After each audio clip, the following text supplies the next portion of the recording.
We hear from a lot of survivors who will say, my partner told me that we were gonna move in the middle of nowhere where no one would bother us and we could just live in like nature and experience that way of life. And then when they move here, the rhetoric that they start to hear is, no one will hear you when you scream.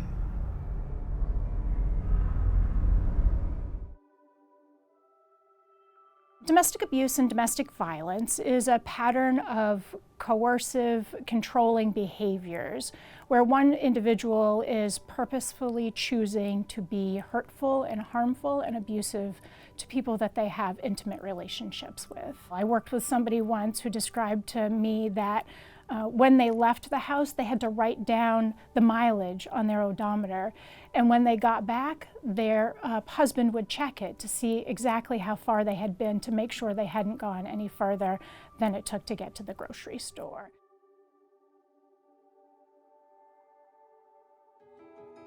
My name is Amanda Cost, and I've been at the organization Partners for Peace for 20 years, and there I'm currently the facilitative director. My name is Casey Falkingham, and I am the Community Response Team Leader at Partners for Peace. We are the Domestic Violence Resource Center for Penobscot and Piscataquis counties here in Maine. Partners for Peace started as a grassroots organization looking to help people who were dealing with challenging times in their relationships. And out of that formed this incredible resource center that's been established to help people who are affected by domestic abuse and violence in any way that they might need. The needs of survivors are really complex. They're constantly changing. Civil justice, criminal justice, child protective services. The needs are so vast. We want to be not only a part of that effort, but we want to lead it, and we want people to join us in it. And so we find it to be a really important part of our job to help them navigate those systems.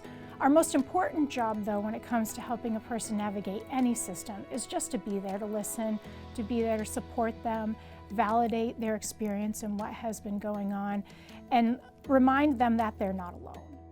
We think it's really important to be meeting the people that we're working with where they're at. And so that means where they're at in their journey, but also physically where they're at. What we'll do is establish a place to meet with them that's safe in our area. We work really closely with places to make sure that we can establish a safe spot to meet somebody. They're going to talk through what might be options that are available to them. What are some other resources in the organization of Partners for Peace that they could use, or outside the organization?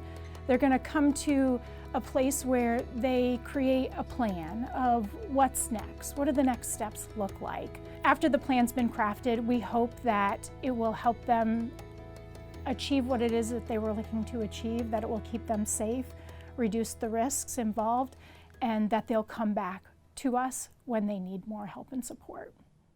So we have advocates who are set up to answer the phone on any given day. We may have advocates who are going to court and they are helping somebody fill out a protection from abuse order or talking to them more about what it's like to navigate the criminal or civil justice system. We have advocates that will be out in the community talking to law enforcement, talking with education professionals, working with the local grocery store on how to raise funds for our organization. Those advocates' jobs are really about raising community awareness and an effort to really support the people who need our services. People can take action to end domestic violence in so many ways. So when you say, how do you prevent abuse from happening? It's a big thing, and no one person can do it. That's why we need everyone. We need everyone in this world to see it as an obligation, as something that we must do. People can learn about us through our website or also through our social media presence. We do have a blog on our website too, where we try to share stories about the people that we're working with. We try our best to really get our messages out in any way that we can. People can show up to events and show up to rallies and hang out with like-minded people who are wanting to create the social change that we really want to see. So in order to create a world without abuse and violence, we need to create a culture that supports survivors, that holds perpetrators accountable. In order to do that, society needs to say it's not okay. The workforce is impacted by domestic abuse. Our policies are impacted by domestic abuse. Our economics are impacted by the issue of domestic abuse and violence, and that affects us all.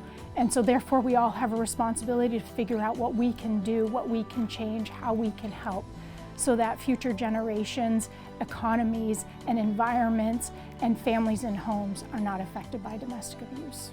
So I'd encourage people to explore what could be the impact on your life if you decide to become a part of this incredible organization and work.